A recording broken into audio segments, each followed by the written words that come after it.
વિશ્વ આદિવાસી દિવસ નિમિત્તે વલસાડ શહેરમાં આદિવાસી સમાજની ભવ્ય રેલી નીકળી।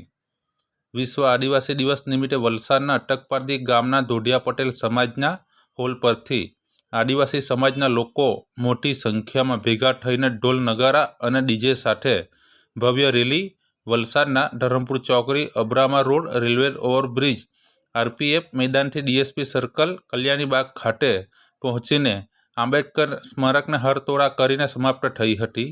વિશ્વ આદિવાસી દિવસની ભવ્ય રેલીના મુખ્ય આયોજક અમીશભાઈ, નિલેશભાઈ, રમણભાઈ રાઠોડ, કિરણ રાઠોડ, અજય રાઠોડ, રાજીભાઈ પટેલ અને મુખ્ય મહેમાન તરીકે વલસાડ ડાંગના સાંસદ ધવલભાઈ પટેલ, ધારાસભ્ય ભરતભાઈ પટેલ, ભાજપના પ્રમુખ હેમંતભાઈ કંસારા તેમજ કોંગ્રેસના જયશ્રીબેન પટેલ વિશ્વ આદિવાસી રેલીમાં ઉપસ્થિત રહ્યા હતા।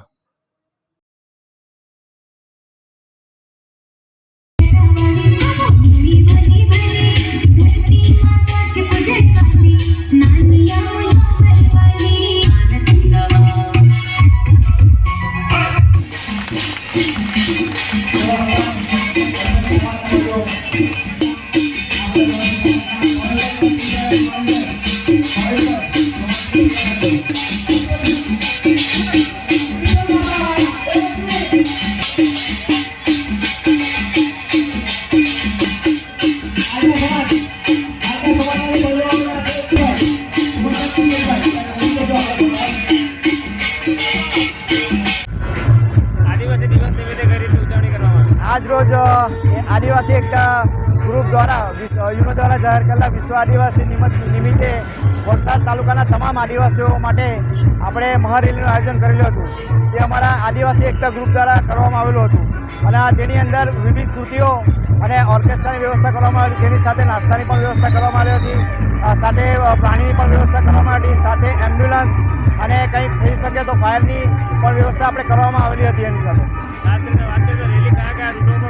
આપણી રેલી સૌપ્રથમ અમારા ધોડિયા સમાજ ભવનથી બિરસા મુંડા ભગવાનને હારતોડા કરીને ત્યાંથી અમારે નીકળીને ધરાનગરથી મણિબાગ થઈ, ઓવરબ્રિજ થઈને સીડીએસ સ્કૂલના ગ્રાઉન્ડ પાસે અલ્પાહારની વ્યવસ્થા કરાવેલી હતી। અલ્પાહાર કરાવીને પછી અમે અહીં બાબા સાહેબ આંબેડકરના સ્ટેચ્યુ પાસે અમારી રેલી સમાપ્ત થશે।